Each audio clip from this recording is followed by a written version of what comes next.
every business in the world is gone, what would be the first business you would start tomorrow? Welcome to the Art of Kaizen for Entrepreneurs, growing 1% everyday podcast.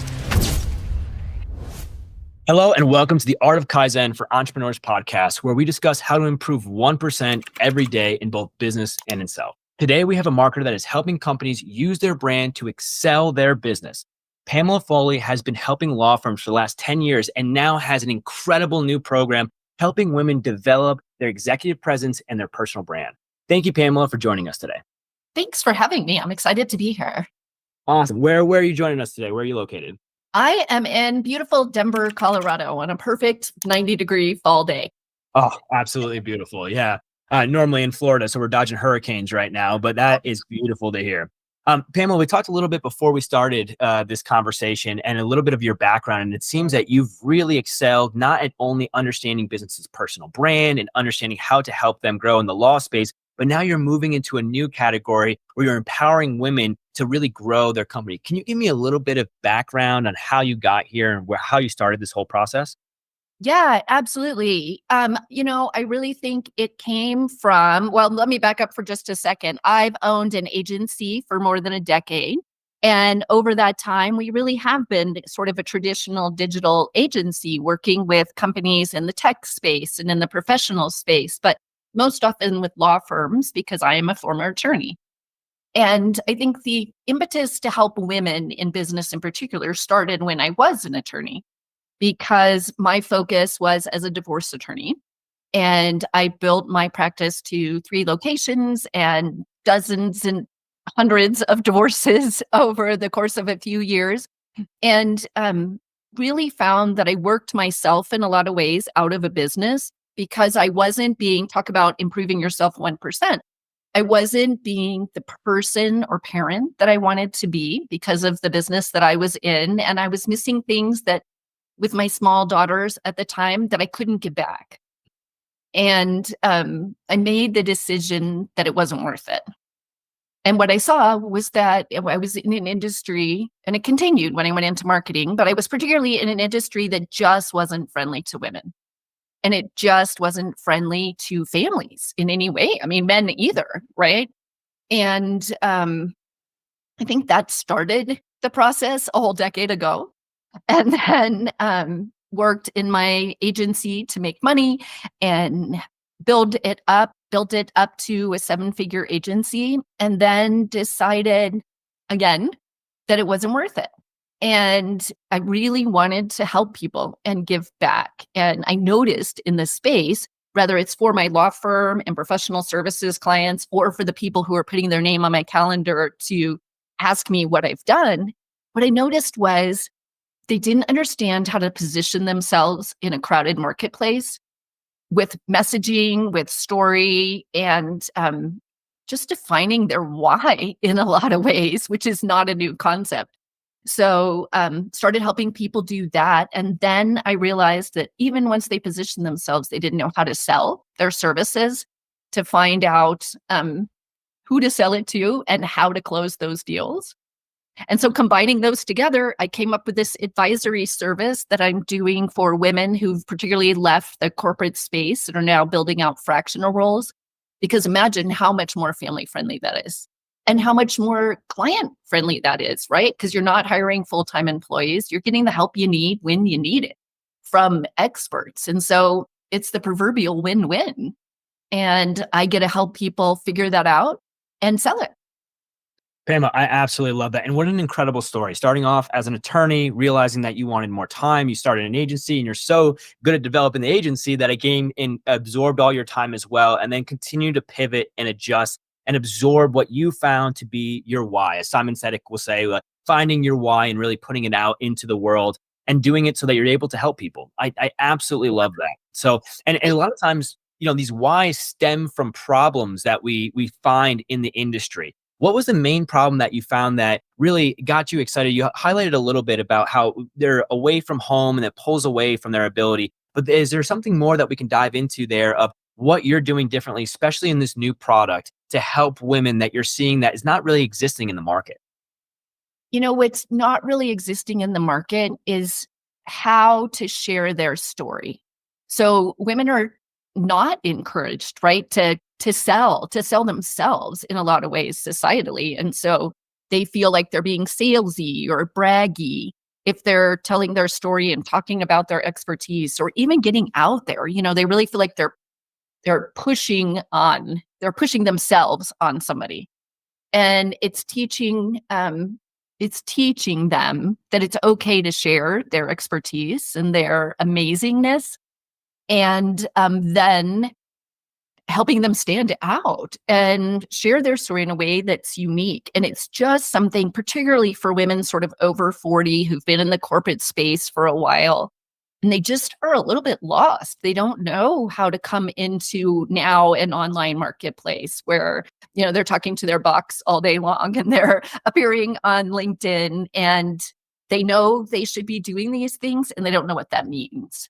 And they're getting left behind. So powerful. I mean, honestly, because I think you're 100% right. And then as the world adapts and it changes, yeah, I bring my wife into this. She was one of the best salespeople I ever met. And, her positioning as a salesperson is a lot different than where she is at home.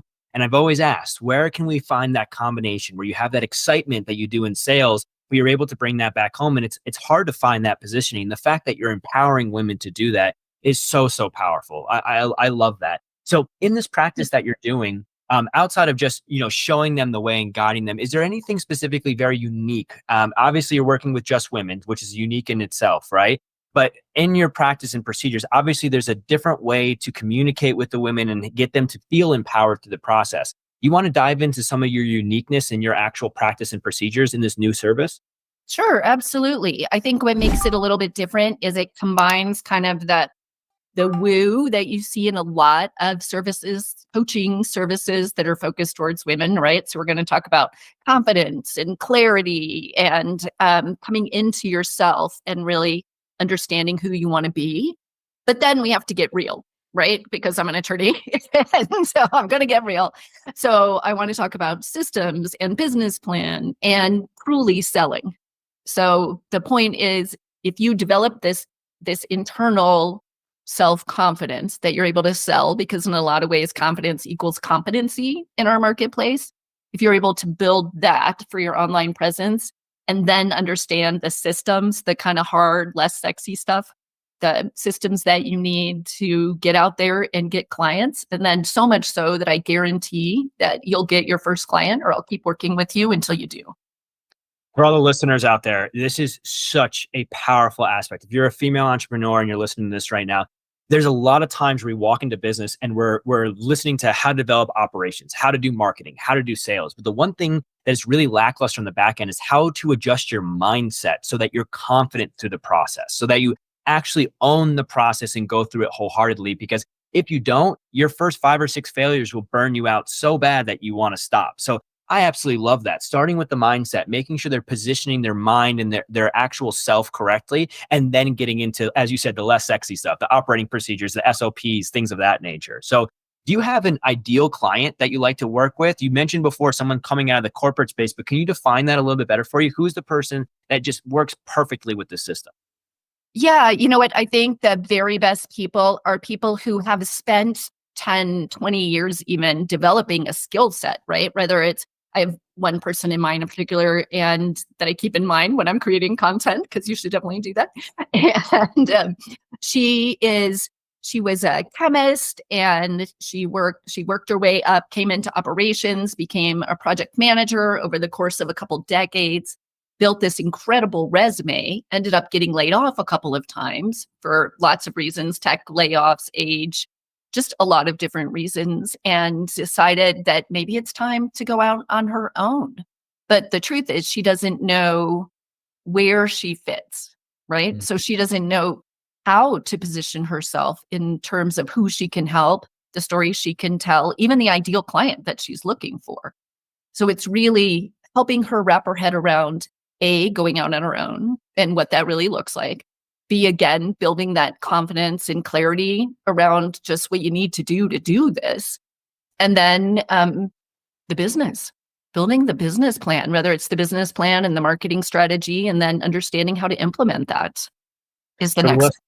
the listener, she hit on something super powerful there. Developing campaign ideologies around the ideal customer that is real, somebody that's actually factual in your business that you can use as an example piece. And what a great example. I mean, somebody, and you see this all the time, especially after COVID with the mass layoffs and the inconsistency of the solidified job positioning. Because, past 2020, everyone feels they could get fired tomorrow, right? So They're right. It's so insane now because the market is desiring of new employees. And if there's one slip up, they fall off. And there's these individuals that you're highlighting that have developed such a resume of who they are. But when they lose that support from another business and they're on their own, they get lost on what the next steps are. And you're helping them find those next steps, find themselves, and then putting into a business practice. I love that. And Pamela, obviously you've had some incredible successes over these years. You've built a law firm, you've built a marketing agency, and I'm guaranteeing that this program will be a success as well. But through those successes, we always have trials and tribulations, failures that happen that define who we are and why we do things. Can you highlight one of your biggest trials, tribulations, or failures that kind of set you up today to have this much motivation and this energy to enact this service? I mean, I think you're right, that you fail probably more than you succeed, right? That's who makes you who you are. I think a couple of big ones. One, personal, right? When I decided to leave the practice of law, I think I was failing, which is a pretty harsh word I know to use, but failing as a person or a parent because I wasn't showing up in places that I really, in my life, that I needed to be. And I was letting that go because it felt like, oh, I can see the next, I can go on the next field trip, or, oh, I can see the next play, or, there was always, oh, maybe the next one.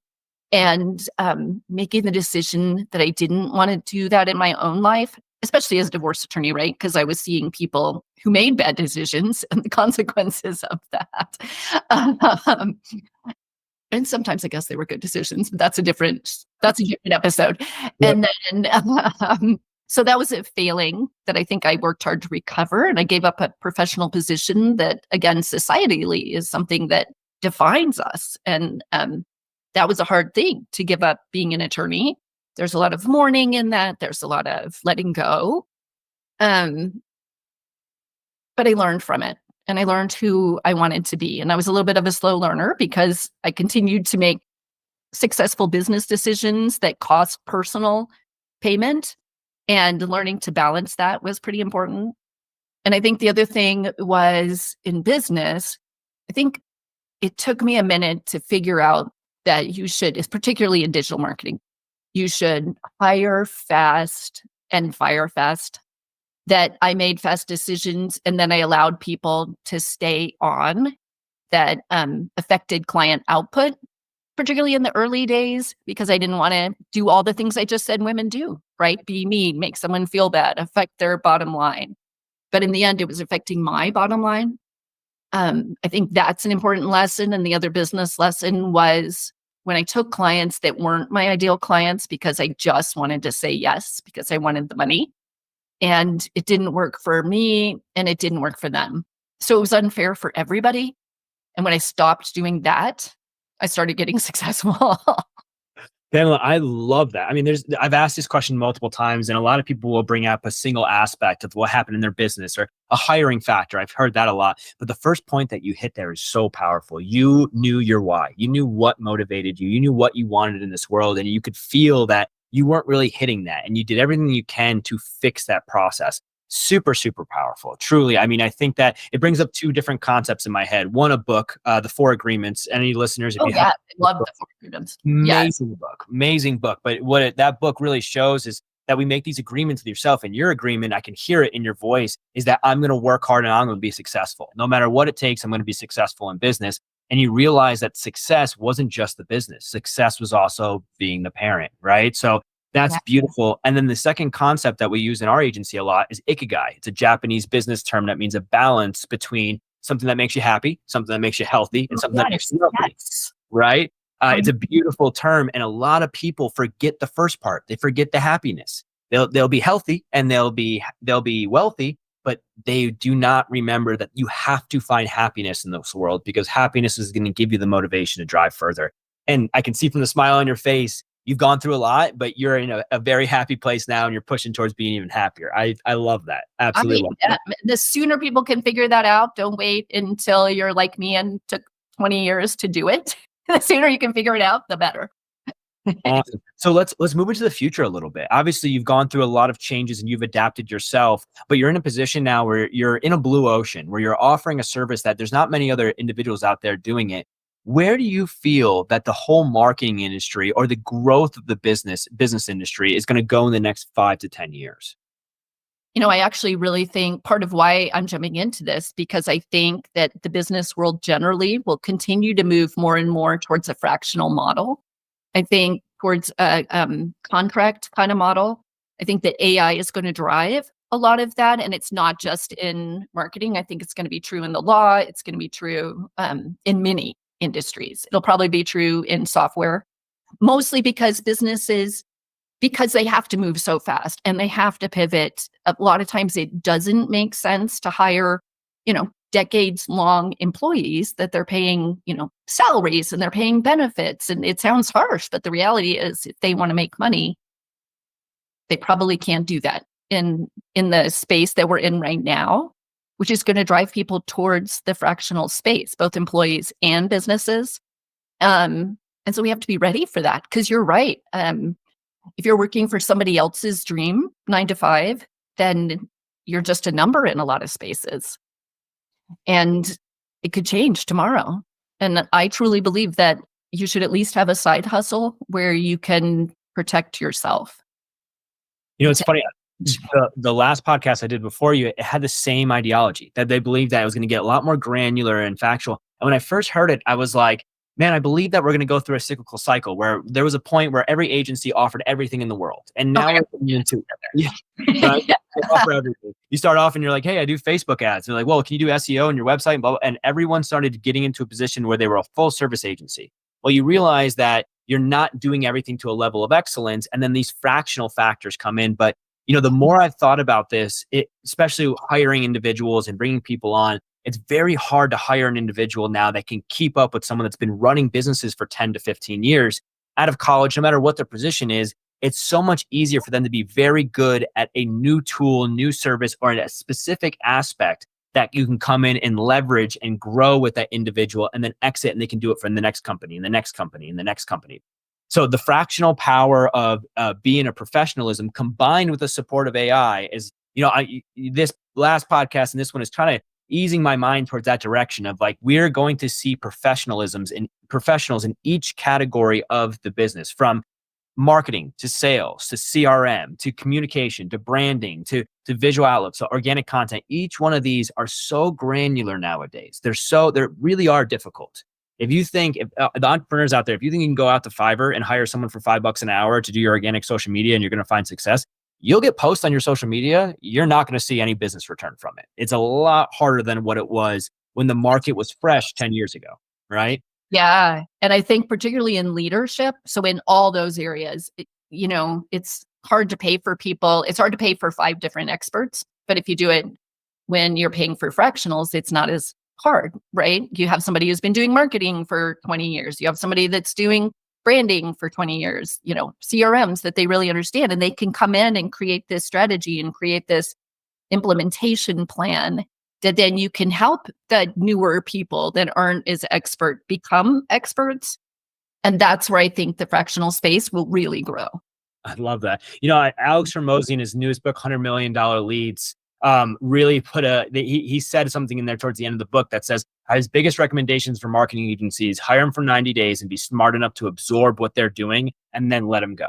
And once I read that, I was thrown back a little bit as someone that wants to be there to help as many businesses just like you, or help as many entrepreneurs as possible for as long as I possibly can. But he's right. We have a foundation of an ideology, which in a 90-day span, we're able to, if the business owner wants to absorb it, present that to a business owner in a way for him to grow and develop. And I think that fractional positioning is what we're really going to see in the near future. So I love that. I do too. And maybe it'll change over time. But right now, next 5 to 10 years, I think that's what it's going to be. Love it. Love it.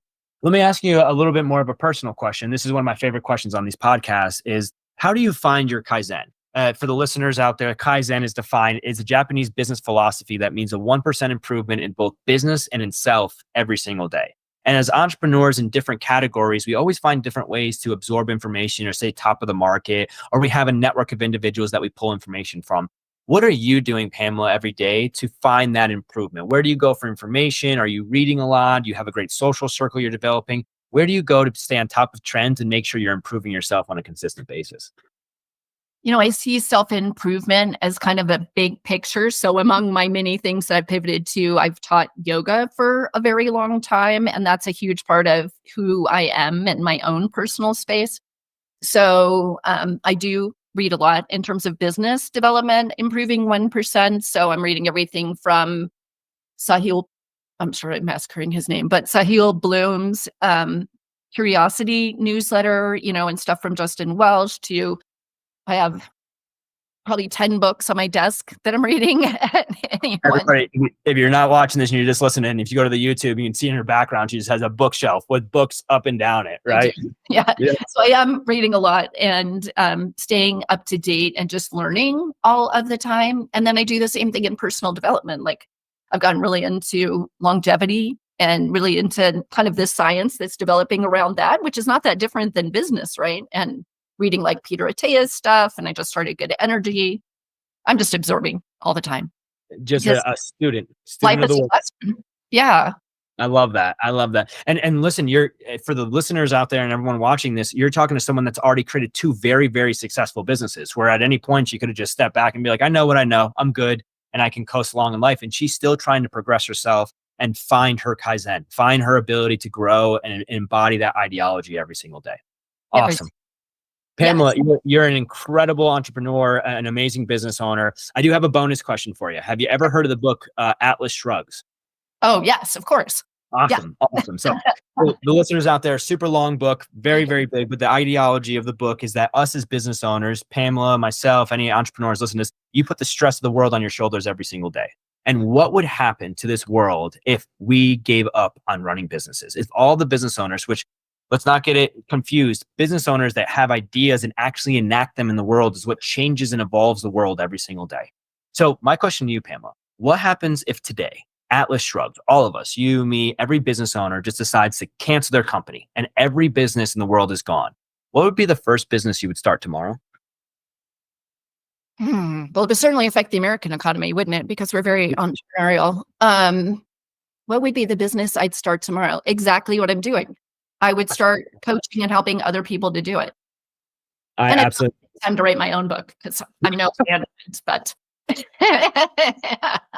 and for people that have watched the podcast before and have listened to this, you know that we've gotten multiple different answers from this. Everything from I'm going to start a coffee shop because I love coffee. I'm going to open a gym because I need to work out. I'm going to start a logistics company because I need to help people just like you. But the fact that you turned to, I love what I'm doing, and if I had a choice, I would do it all over again. So if you are a female entrepreneur and you are or a female looking to be an entrepreneur and looking to get out of your job and find a way for you to own your life, own your income, and really present yourself out into a world that gives the value that you truly have out into a system that operates and is successful, you have to reach out to Pamela. Pamela, can you tell the listeners how they can find you, how they can find this new service, and kind of what to expect when they connect with you? Yeah, absolutely. Come and find me on LinkedIn. I'm under Pamela Parker Foley JD, which I know is a mouthful, but it's out there. Come and find me there. I post every day and I engage with people. They can also come to our website, ... I'll change the name and tell you what that is. And then if you'd like to reach out, email me at pam@heyvisible.com.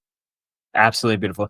Thank you, Pamela. I really appreciate the time. Everybody, Pamela Foley, helping entrepreneurs with not only the growth of small, and just to be clear, you're still running that agency, right? You're still helping solo and family law firms, helping them grow as well? Yes. So I work on a fractional basis with small and solo family law firms because that's what I opened and that's what I ran. So she's still helping the law firms, helping them grow. But if you are a female listening to this and you are looking to be an entrepreneur, I have not met a single individual that has such a clean guideline and structure to becoming an entrepreneur and helping you in that space, all from the operation side to the emotional side of how to develop yourself. So Pamela, thank you so much for your time. If you guys have finished this video, make sure you like, comment, and subscribe. You'll see Pamela's information underneath in the description. We'll have her new URL down there, as well as some other information for her. Thank you guys so much for listening, and see you on the next one.